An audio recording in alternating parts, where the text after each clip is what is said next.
Today we're at the Next Block Expo in Berlin, and we're going to ask people what the pros and cons are of a digital ID.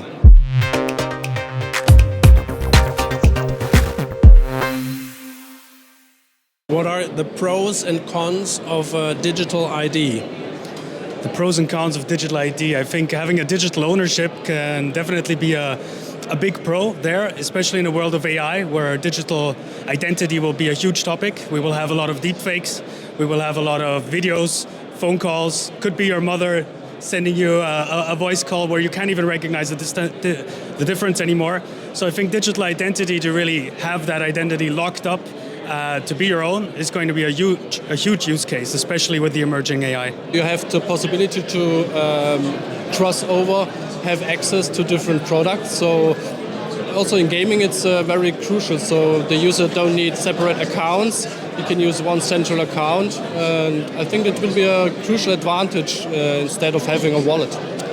Wow, so I work in tech, so I see a lot of cons, unfortunately, right, having a digital ID because, you're always worried about hackers, right? You're always worried about whether it's secure because for most people, most laymen, you don't know the technology enough to even make the right choices, right? So I think there's a lot of concerns about data privacy, data leaking.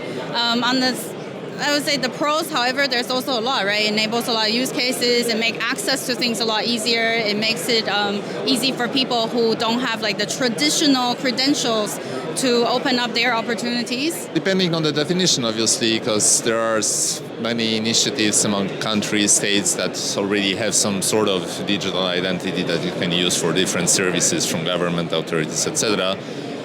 From the blockchain perspective, this is a sort of a trend gaining attention and development with all the different projects.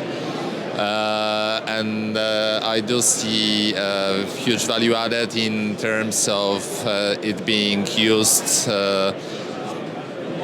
and owned by the user, so that the user doesn't depend on any other authority and institution to verify his identity, and so that he owns his own data and is able to use them wherever there's a need.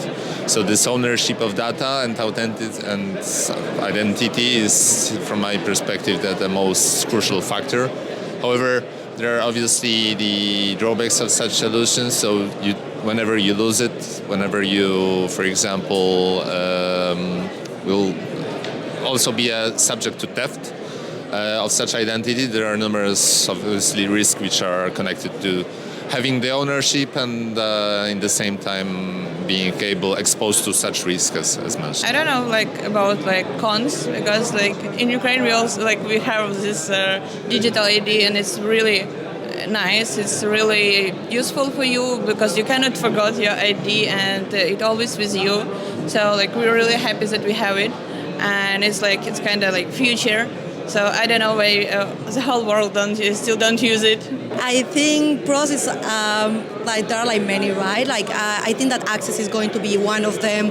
Also, I think that when you talk about enhancing rights, this is really important because identifications and identities. If you think in the primary concept of identities is one of the rights, fundamental rights that we have. So I see also identities in how to enhance more rights for populations that are migrant populations that are coming into Europe, for them to access services. If you're thinking that concept, right? One of the things that I see, I wouldn't say downers, but challenges is actually education, trying to understand what are actually how identities works, right? Are we talking about digital identities? Are we talking about say sovereign identities? Having a digital identity doesn't mean that all my information needs to be public and connected to the blockchain all the time, but actually what are the technicalities behind and what having a digital identity means. So I think that there is a lot of things to do in regards to regulation, not only with the population, but also with the regulators, so they understand what are the benefits of having it and how we can actually use it. Pros and cons. Well, for me, I have also a digital ID, a digital identity on the blockchain. You have unstoppable domains, and I have Yuri.x. You have also, of course, the .e domain names. I like it because it makes it easy on the one side to get payments, because if you have a wallet address and you give this to people, they can easily make a mistake. But if you give your digital identity, Web3 domain name, it's more difficult to make a mistake. Also, to log in on a website or on a app. Now today you have a login for Facebook, you have one. You know, for your office account, you have one. For LinkedIn, with a Web3 identity, you only need, in the ideal world, one identity to have access to everything.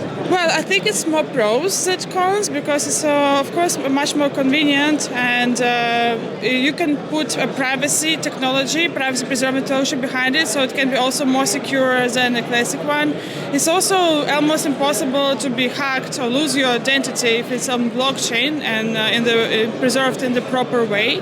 So digital identity is not even the future, it's already the present. Lots of startups are working for it, and companies like Vacuum Protocol, for example, or NIM Technologies, they actually make it possible to have digital identity but still have privacy at the same time. It's your personal details.